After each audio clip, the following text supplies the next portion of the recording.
अभी घोड़ा गली पहुँचे, घोड़ा गली या डोंगा गली पहुँचे। हम अभी डोंगा गली पहुँच गए।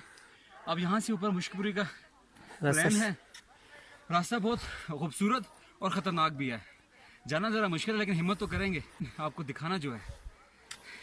लेकिन इस स्टिक के बगैर आप जा नहीं सकते ऊपर।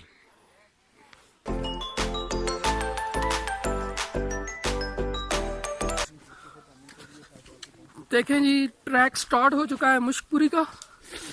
तो नीचे उन्होंने बोला था स्टिक की ज़रूरत पड़ेगी और वाकई यहाँ पे स्टिक की ज़रूरत पड़ रही है क्योंकि फुल बर्फ़ है। देखें नीचे आप देख सकते हैं, बर्फ़ के ऊपर तकरीबन 1.5 से 2 किलोमीटर आपने चलना है, फिर जाके ऊपर मुश्कपुरी टॉप तक पहुँचेंगे आप।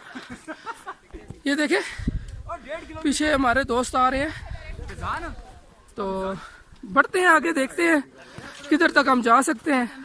लेकिन उम्मीद यही है कि हम मुश्कपुरी टॉप इंशाल्लाह पहुंच जाएंगे।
अभी हम नीचे डोंगा गली से ऊपर मुश्कपुरी की तरफ जा रहे हैं और बहुत थकावट हो चुकी है। रास्ते में हमारे एक भाई मिले हैं हमें, जो मौसम के लिहाज से फल बेच रहे हैं। इनके पास अमलोग हैं, काले अमलोग। भाई क्या हाल है आपका? ठीक है, ठीक ठाक है। आप यहीं के रिहायशी हैं? हाँ यहीं के। अच्छा ठीक है, आप बेच क्या रहे हैं? हम लोग बेच रहे हैं, गुच्छों के अमला। अच्छा, तो इसके फ़ायदे क्या हैं? मतलब हम खाएंगे तो एक तो इसका गर्म होते हैं बहुत ज़्यादा, शुगर इससे कम होती है। ये शुगर के लिए भी बहुत अच्छी चीज़ है। और ये जो हम थकावट हमारी हो रहे हैं, जो सांस हमारी चढ़ चुकी है, ये इससे कोई फ़र्क पड़ता है? हाँ फ़र्क काफ़ी पड़ जाएगा क्योंकि ऊपर भी खाने के लिए कुछ नहीं मिलता। उसके खाने से फ़र्क पड़े या ना पड़े, अलबत्ता आपसे बात करने में हमें फ़र्क पड़ गया क्योंकि हमारा थोड़ा सा सांस ले लिया हमने।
है।